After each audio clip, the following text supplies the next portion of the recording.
Hey guys, welcome to the second part of chapter 6 on the periodic table of elements.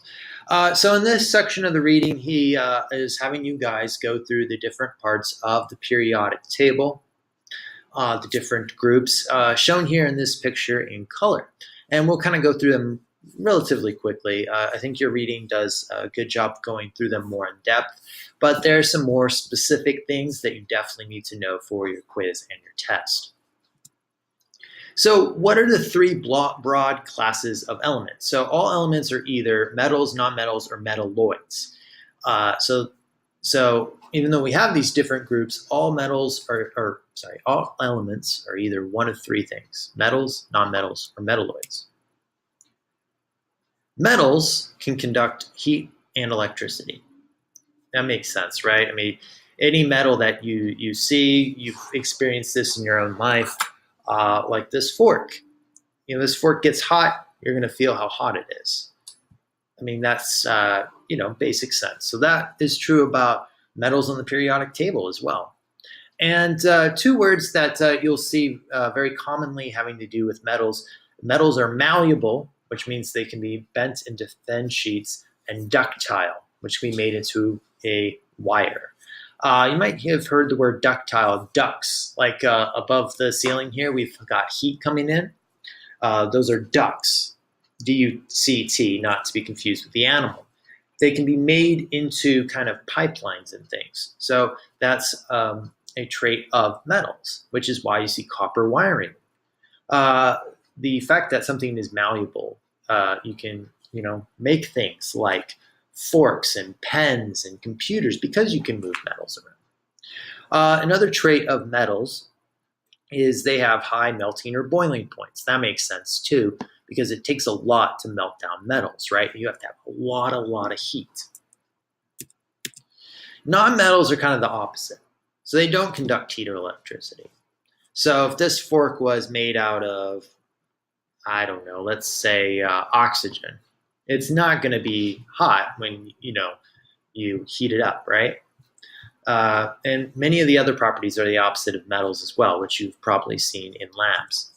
The majority of nonmetals are gases at room temperature as compared to metals, which most of them are solids at room temperature. Some metals can be liquids or solids at room temperatures, but most of them are going to be gases: oxygen, carbon, etc. And metals are very brittle, which means they break off very easily and can turn into dust and particles. Metalloids are neither metals nor nonmetals, and they have properties of both. They're located on that kind of stair-step part of the periodic table. Usually silicon, boron, and arsenic are the most common examples. So if you have a question about metalloids, you want to think about those three elements most importantly. So metalloids have the properties of both, which makes them kind of magical.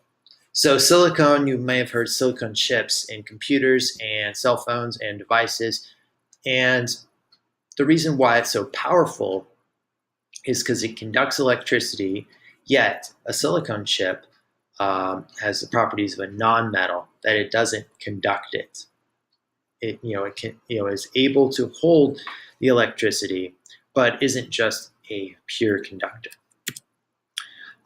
Some of the questions on the practice had to do with the S block, P block, D block, F block again. So this is something I wanted to remind you guys about, and how it relates to the groups of elements. So your S blocks are your metals, your D blocks are your transition metals, your P blocks are generally non-metals and metalloids, but there's some metals in there. And then your F block is your lactonides and actinides, which I'll do next time. So here are the groups of elements, the major ones. Your alkali metals are in the first column. Your alkaline earth are in the second. Then you have several columns of transition elements. Then you have, on the other side, the other named ones are halogens and noble gases, which are the last two on the right. And then the lanthanides and actinides, which we'll talk about next class. Groups of elements, fun facts, tag yourself. So alkali metals are very reactive with water. That first column there are very reactive with water, which is why they're called alkali. Something that is alkaline is very basic and therefore is very reactive with water. Alkaline earth metals are very similar. They create a basic solution with water. So those are your first two columns. They're all metals. They're some of the most common metals on Earth. Your noble gases, which is your column on the far right, have a full octet of electrons, and we'll talk about that next chapter. I usually use the expression that you can't sit with them.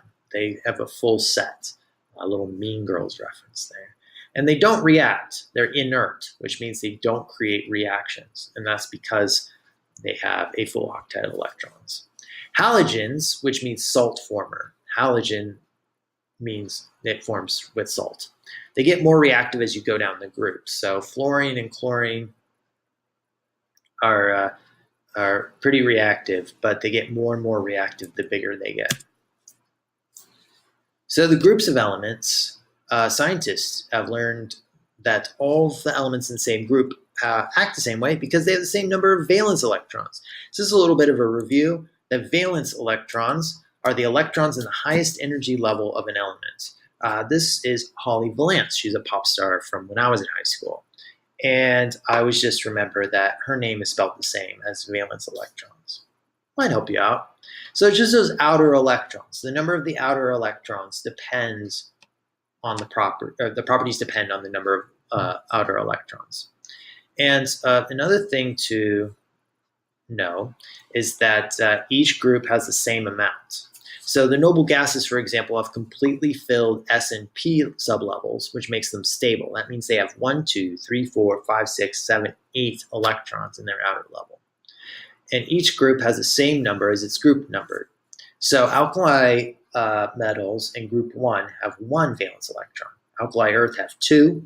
The transitions have varying amounts. Then you go to the other side, which is 3, or sometimes called 13. So 13 have 3, then 4, 5, 6, 7. Halogens have 7. Sometimes you'll see it as 7 or 17 is the group number. And then 18 for your noble gases, which have 8. So I hope that was beneficial for you. This is basically what 6.5 through 6.12 is about. If you have any questions, feel free to shoot me an email. Come see me during access or after school. And good luck.